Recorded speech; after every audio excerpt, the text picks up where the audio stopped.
U.S. Bank Business Watch. I'm Peg Rasconi. It's back to the 90s this morning, 1999 to be exact. The last 40 under 40 class of the 1990s is now 20 years older and hopefully wiser. On the Business Courier front page centerpiece, where are they now? 2 decades ago, the Courier team predicted great things from these 40 up-and-comers, and they were right. A lot has changed since 1999, including the way the Courier now celebrates the class, as you can see here. Back then, 40 under 40 was only in its 5th year, and the Business Courier received about 100 nominations. Now it's about 400. 2 decades later, that class of '99 includes 5 sitting CEOs, 3 company presidents or executive directors, 5 business owners, and 5 law partners. 2 of those class members are with us this morning to represent the class of 1999. Jennifer Gooden was executive director of Ronald McDonald House back then and still is today. And Alicia Townsend was executive director of Greater Cincinnati Micro Enterprise Initiative. Today, she is vice president and community affairs manager at U.S. Bank. Jennifer and Alicia are with Business Courier publisher Jamie Smith in the studio. Thanks, Peg. Ladies, thanks for joining me today. Thank you. So does it really seem like 20 years ago?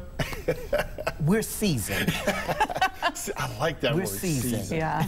All right, well, one of the questions we ask you guys in the print edition is if you were to give advice to young leaders today, what advice would you give them? And Jennifer, I liked yours. It was all about punctuation and grammar. Talk a little bit about why. I'm kind of a grammar nerd. That's the one thing that just drives me crazy is when people don't proofread their things. So that's what I always tell when I speak to students or other groups is pay attention to what you're writing and make sure it puts your best foot forward and portrays you the way you and your organization the way you want to be. I always tell my kids it's a lasting impression. It is. Make sure it's a good one.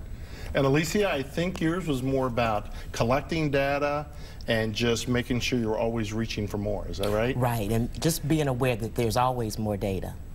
Yeah, and I mean, you can use that in no matter what you're talking about, whether it's life, whether it's business or what, right? Exactly. Now, another question, and we'll stick with you here, Alicia. Who was the biggest influence on your life? And this could be over the last 20 years or just in your entire business career. Well, there were so many, and I couldn't narrow it down to one, but 3 former U.S. bankers, Kathy Beecham, who her investment in my professional development, her ability to get the best out of you and to lead a team will always be remembered and treasured.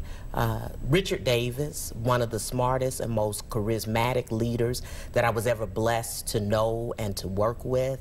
And then Stephen Mullen, who was just my champion from day one.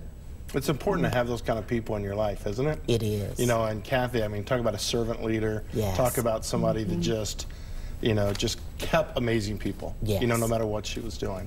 How about you? I have several that came to mind too, but the main one is Dr. Beatrice Lampkin, and she is a world-renowned pediatric hematologist-oncologist. And I knew Dr. B in my previous career, and we worked together on a nonprofit. She was a founder of Ronald McDonald House and of Glad House. And she really taught me what it means to be a leader, run a not-for-profit, show your compassion, be a servant leader. And in fact, I love her so much. My daughter is named Beatrice. I was going to ask that. I knew her. you had a Beatrice. After you said that, I thought, I wonder if that has to do with it. She's named after Dr. Lampkin. Awesome. She was a Lifetime Achievement winner for us at our Healthcare Heroes Award a few years back. So quite the lady. All right, last question for you both, and we'll stick with you, Jennifer, on this one. What's been the biggest changes in the last 20 years? I know you're in the same position, but a lot has changed over there. Talk about it. There's so much growth in the medical community in Cincinnati, especially at Cincinnati Children's, and we've just been working hard to keep up with that growth. So when I started, we were a 20-bedroom house on the edge of Children's property, and right now we're under construction to become a 177-bedroom house. Is it going to be the largest Ronald McDonald House? The largest of 367 houses around the world. So we're really excited. It's got to make you proud. I'm proud of our team. There's a lot of people that have made this possible. That's awesome. All right, how about you? 20 years, what's the biggest changes? Well, besides my weight, my eyesight, my confidence, and the speed of the flow of information, technology, we're moving faster. Changes everything we do, right? Everything. I mean, you sometimes think it's all done because it makes life easier, but then sometimes you look back and you're like, has it gotten any easier? I'm not sure if all that has helped us or not, but right. I think it has faster. changed, absolutely. Well, ladies, thank you so much, and congratulations again for being in the class of 1999. I looked through the print publication. There's some great leaders you were a part of with. So congratulations to you, and thanks for being here today. Thank you. Thanks for having us. All right.